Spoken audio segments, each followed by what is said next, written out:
मैं SC ST अति पिछड़ा हॉस्टल्स में जाने की कोशिश कर रहा था, आपसे बात करने की कोशिश कर रहा था, और यहाँ पे सरकार ने रोक रखा है। ये देखिए सामने क्या तमाशा हो रहा है। गेट खोलिए, पहले राहुल जी को बाहर निकलने दीजिए। वहाँ नहीं जा रहे, हम और कहीं जा रहे हैं। हिंदुस्तान में लोकतंत्र नहीं है, सरकार मुझे अंदर नहीं जाने दे रही है। मैं सिर्फ 3 सवाल पूछ रहा हूँ। हम चाहते हैं कि शिक्षा में सरकार पैसा डाले, 50% की जो दीवार है रिजर्वेशन वाली उसे तोड़ा जाए, जो प्राइवेट एजुकेशन इंस्टीट्यूशंस में रिजर्वेशन हो, ये चीजें हम चाहते हैं। मगर आपसे बात करने नहीं दे रहे हैं, तमाशा बना रखा है। शांति से हम जा रहे थे।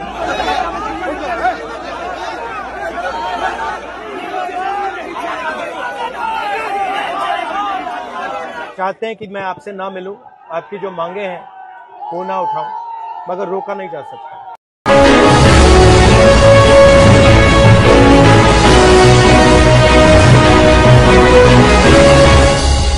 इस न्यूज के प्रायोजक है दगरू सेठ jewellers, GM road near radio station.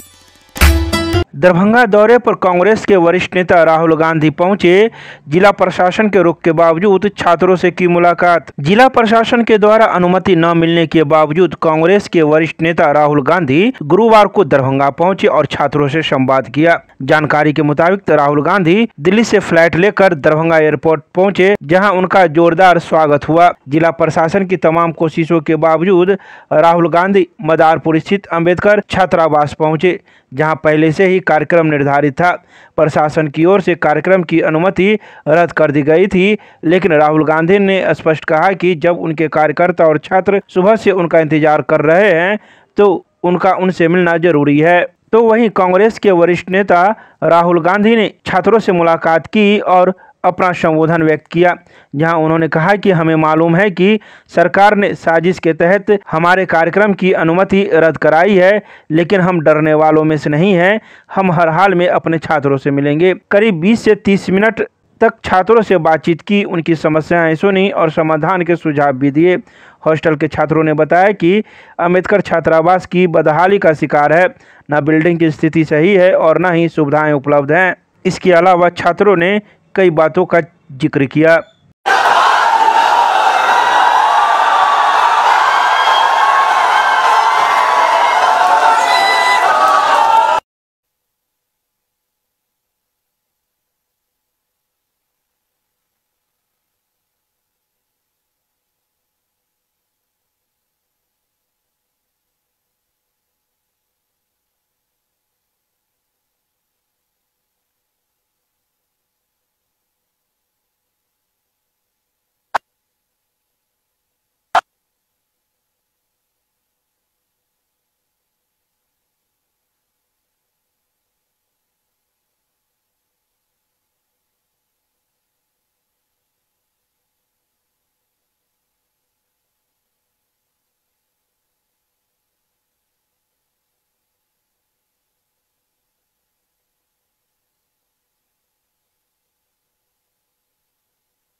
आप यहीं रहिए, यहीं रहिए, यहाँ रहिए, आप दोनों यहाँ रहिए। नमस्कार, एक सेकंड शांत हो जाए। सबसे पहले मैं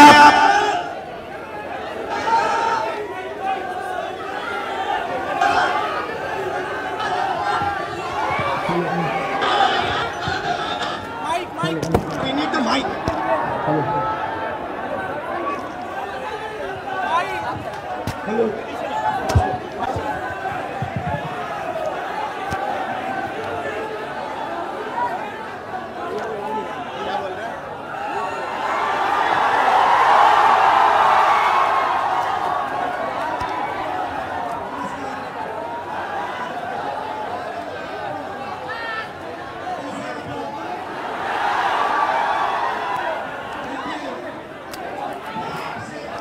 आप लोग सब लोग जाइए अपने साथ में ऑफिशियल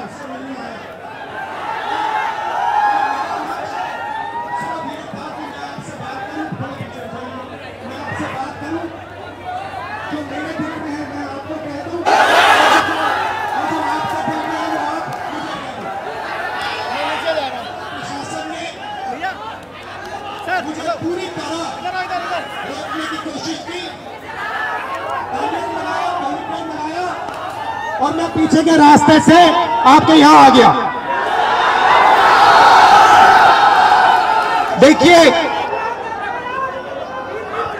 दलित, पिछड़ा वर्ग, अति पिछड़ा वर्ग, आदिवासी वर्ग, आपके खिलाफ इस देश में 24 घंटा अत्याचार होता है।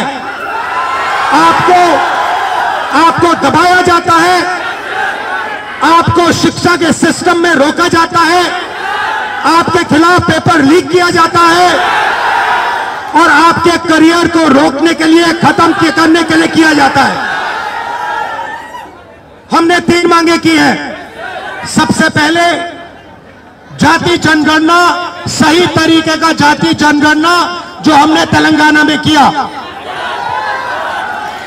दूसरी बात, कानून, हिंदुस्तान का कानून है कि प्राइवेट कॉलेजेस और यूनिवर्सिटीज में आरक्षण होना चाहिए और ना नरेंद्र मोदी, ना बिहार की सरकार उस कानून को लागू कर रही है।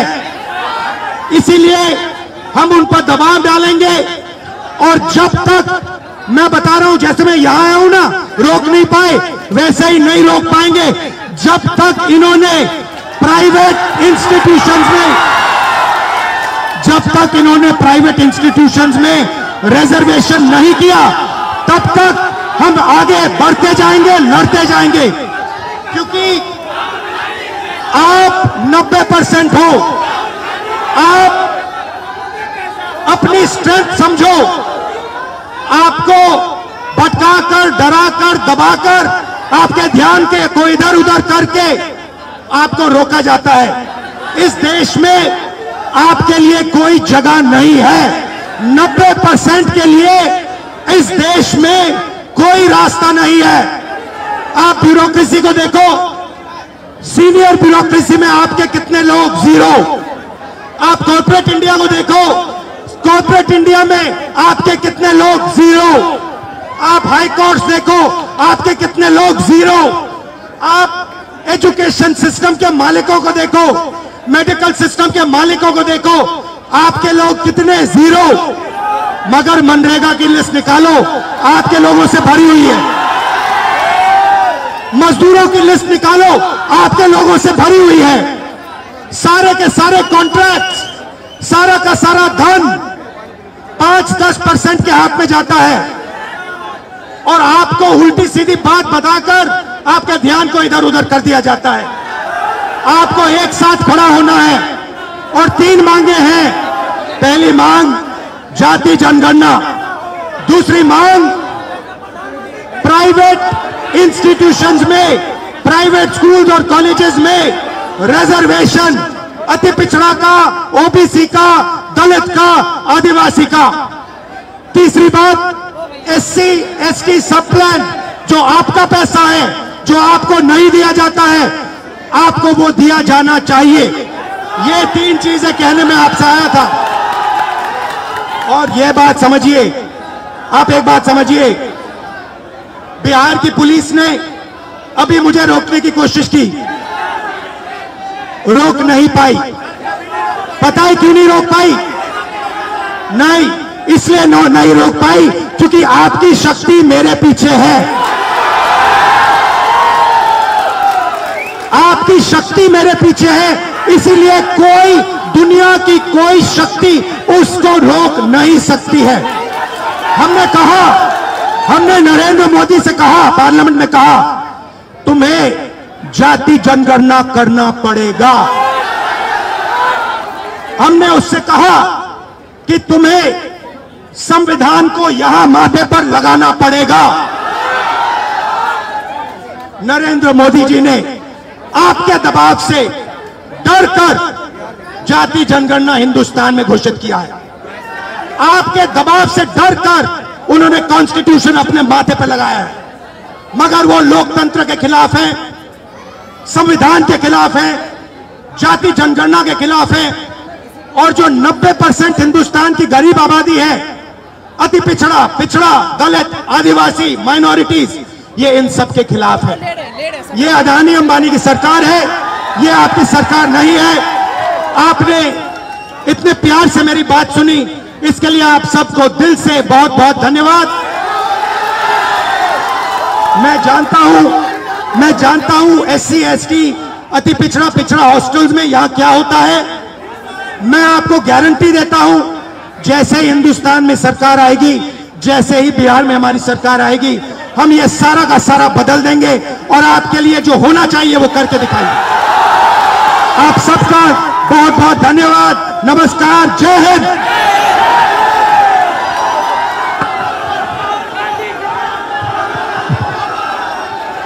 जय भीम, जय भीम, जय भीम।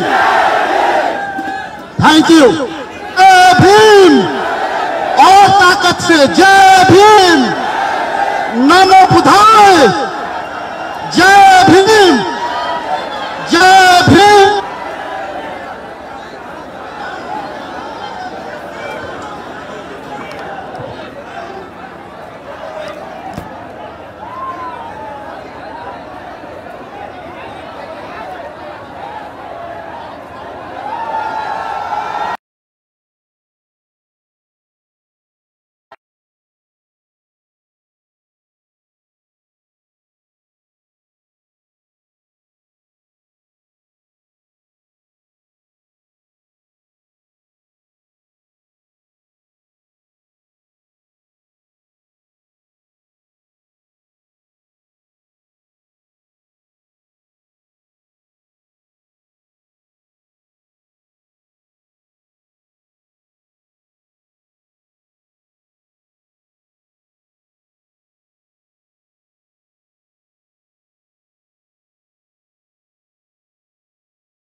हेलो, अच्छा, आप में से कोई बोलना चाहता है?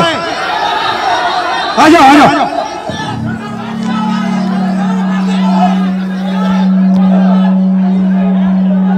आपका नाम? प्रदीप सर। प्रदीप। यहाँ पे आपके हॉस्टल में क्या हालत है, थोड़ा बताइए मुझे। सर, हॉस्टल की हालत बहुत खराब है। हॉस्टल की हालत बहुत दयनीय है। हम लोग बहुत बुरी स्थिति में रहते हैं सर। यहाँ की जो प्रशासन है उसके द्वारा बीच बीच में मानसिक प्रताड़ना दी जाती है हॉस्टल को खाली करवाकर। सर, आपसे बहुत उम्मीद है, आपसे उम्मीद इसलिए है कि आप नेता प्रतिपक्ष है और आप हमारे देश के अगले यशस्वी प्रधानमंत्री है सर, तो आपसे बहुत उम्मीद है सर।